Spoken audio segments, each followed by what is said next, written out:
자, 이어서 바로 작전주 돌입해 볼 텐데요. 이 작전주는 참 뭐 말도 많고 말도 많았던 쪼개기 상장, 물적 분할 피해의 대명사였었는데, 자, 좀 긴 어둠의 터널을 극복하고 여러 부분에서 좀 호재들이 약간씩 모습을 출몰하고 있는 바로 국내 대표 화학 기업입니다. LG 화학을 오늘 한번 자세하게 분석해 보도록 하겠습니다. 자, 오늘 왜 LG 화학을 작전주로 골라봤는가? 뭐 간밤 유가 상승 뭐 이런 것도 있었지만은 또 하나 측면 가장 중요한 테마가 요즘 중국 경기 부양이죠. 중국 증시 정말 날아가고 있습니다. 뭐 휴장이긴 하지만은 우리 지난 월요일 날 8% 넘게 상해 증시 날아갔었는데, 자, 우선 중국 경기 부양 효과, 그렇다면 가장 힘들었던 화학 철강, 그 중에서도 화학의 대명사이기 때문에 화학 경기 측면에서 한번 LG화학 뽑아봤고요. 특히 LG화학이 이제 배터리 사업체인 LG 엔솔은 뺏겼지만 양극재 쪽에서 굉장히 탄탄한 사업부에 실적 내고 있거든요. 지금 양극재가 바닥 짚고 돌아가고 있다. 특히 내일 테슬라의 3분기 전기차 인도량 나오게 될 때 전기차 캐즘 극복, 요거 테마될 수 있거든요. 이게 두 번째였었고요.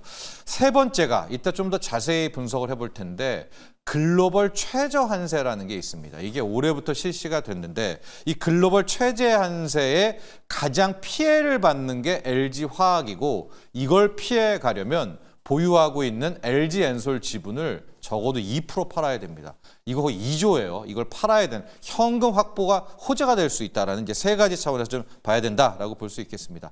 LG화 개인 비중도 굉장히 높고요. 우리 세간에서 우리 국장 뭐 엉망이다, 뭐 밸류 다운이다 할 때 나오는 게 물적 분할 아니겠습니까? 물적 분할 악몽의 주인공입니다. 원래 LG 엔솔을 갖고 있었으면 지금 LG화학 주가 얼마였을까요? 한 100만 원은 됐을 텐데, 자, LG 엔솔을 쪼개기 상장한, 그러면서도 LG 엔솔의 지분을 81% 갖고 있는 또 모회사다라고 볼 수 있겠고요. 크게 사업부는 4개로 구성되어 있습니다. 석유화학 원래 하던 거였었고, 배터리를 한다, 배터리. 이건 솔직히 말해서 LG 엔솔의 그 지분법 이익이거든요. 그리고 세 번째가 2차 전지 소재, 그리고 생명과학을 하고 있는 건데, 이제 일단 배터리 쪽은 우리나라가 모회사의 그런 지분 프리미엄은 안 주지 않습니까? 그래서 결과적으로 주가는 석유화학 하나로 좀 흘러간다라고 볼 수 있을 텐데, 1분기 때 영업이익이 한 2,600 나오면서 진짜 힘들었죠. 전년 동기로 뭐 67%가 날아갔었는데, 2분기 때 보면 뭐 영업 매출도 12조에 영업이익이 4천억대.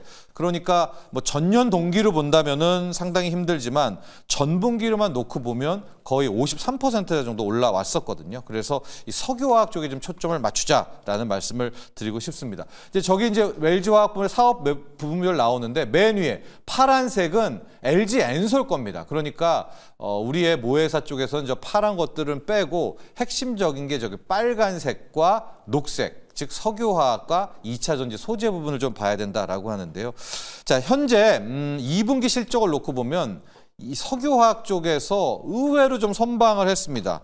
가령 이번에 석유화학 쪽도 적자 된다 했는데 영업이익이 한 300억 정도 나왔거든요. 흑전을 하고 있었고, 이제 중국 쪽에서 경기 부양을 하면 화학 철강들 살아난다면 석유화학이 좀 살아날 수밖에 없다라고 볼 수가 있을 텐데, LG화학에서 제가 계속 이 석유화학 부분을 이야기하는 게, 그동안 LG화학, 이제 LG 엔솔을 빼고 영업이익만 놓고 본다면은 주가와 석유화학 부분의 실적이 굉장히 중요하다는 걸 알 수 있습니다. 이제 그림을 하나 놓고 보면은 얼만큼 LG화학에서 석유화학 부분이 차지하는 걸 큰가를 알 수가 있을 텐데, 자, 보시죠, 한번 표를. 여기 보면 거의 과거에는 이제 LG 엔솔을 뺐기 때문에 배터리는 없는 겁니다. 저 파란색으로 된 부분이 이제 결과적으로 LG화학의 석유화학 부분인데, 2021년에 어마어마하게 거뒀죠. 저때 주가도 날아갔습니다. 근데 2023년을 보세요, 작년을.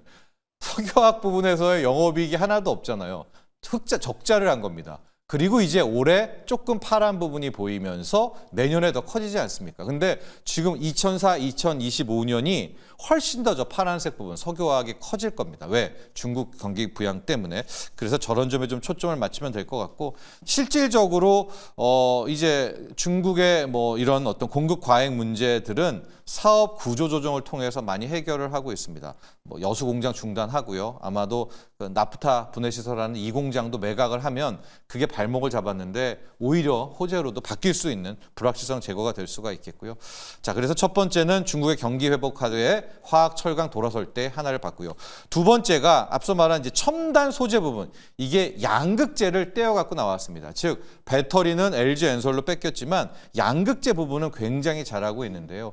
어제하고 그제 LG화학에서 굉장히 반가운 소식이 나왔는데 2차 전지 배터리에 불나잖아요. 그 열폭주를 억제할 수 있는 신개념의 양극재 소재를 개발했다라는 뉴스가 나오고 이게 지금 네이처지에 소개가 됐습니다. 그런데 이게 뭐 뜬구름 잡는 그런 연구용이 아니라 당장이라도 모바일 쪽 2차 전지 배터리 그리고 나아가서 전기차용 2차 전지 배터리에 투입이 가능한 양극재 소재라고 하거든요.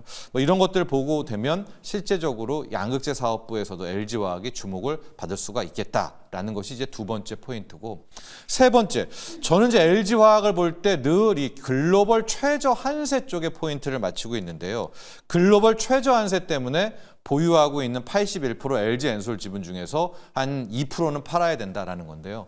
좀 어렵게 표현을 했지만은 이런 겁니다. 우리가 다국적 기업 같은 경우에는 세금 조금 내는 대로 가가지고 몰빵을 하잖아요. 그러니까 전 세계가 규약을 맺어가지고 그러면 안 되고 최저 한도의 세금을 내야 된다. 그게 얼마냐? 15%입니다.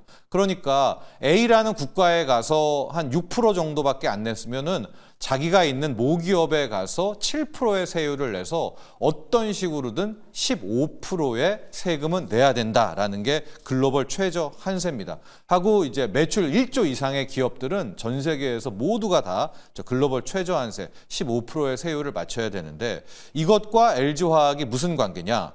저 글로벌 최저 한세를 내야 되는 기업의 그 모 기업의 지분 비율이 얼마냐면 80%입니다. 즉 이게 무슨 얘기냐면 LG 엔솔이 지금 미국에서 그 IRA 때문에 굉장히 많은 세액 공제를 받고 있잖아요. 그러니까 실질적으로 15%가 안 되는 세금을 내고 있는데 그럼 안 되죠. 왜냐하면 15% 내야 되니까 나머지 세금을 LG화학이 우리나라에다 갖다 내야 됩니다.